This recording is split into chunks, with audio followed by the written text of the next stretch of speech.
Ron Paul with your weekly update for April 13th. Taxes are the issue this week as Americans struggle to make the April 15th deadline to file their returns. It's a good time to contemplate the effects of big government and what it does to our country. The income tax is one of the most egregious encroachments on our liberties today. It is a form of involuntary servitude, which was supposed to have been outlawed by the 13th Amendment. Tax Freedom Day is defined as the day when the nation as a whole has theoretically earned enough income to fund its annual federal tax burden. For all the days of the year before this day, you are a slave to government. For 2009, Tax Freedom Day will come on April 13th.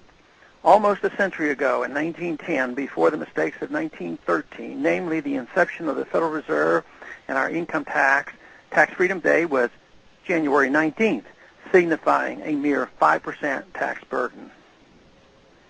Somehow, our country functioned just fine. If calculated to include government spending and the deficit rather than just collections, Tax Freedom Day would actually fall on May 29th. The annual deficit adds to the growing debt of future generations and adds insult to injuries to those that struggle to make this economy work.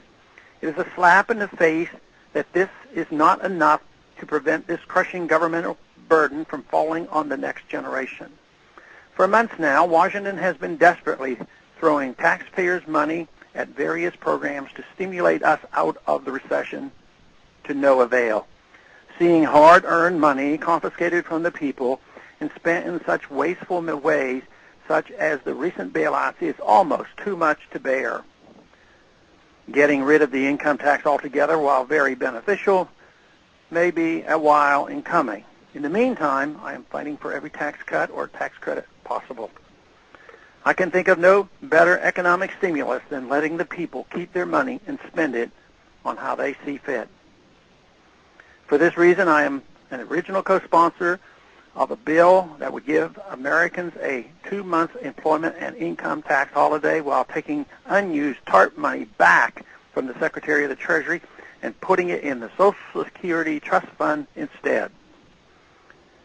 In addition, I have recently introduced the Child Health Care Affordability Act. If passed, this legislation would provide parents with a tax credit of up to $500 for health care expenses of dependent children. I have also reintroduced the Tax-Free Tips Act, which would make tips exempt from federal income and payroll taxes. I am also an original co-sponsor of a bill that would make permanent the deduction of state and local sales taxes. My bill, H.R. 162, exempts Social Security benefits from income tax. These are just a few of the many tax-related bills I am fighting for in Congress, but without a corresponding cut in the size of government, which I am also fighting for. We are simply adding to the future tax burden of our children.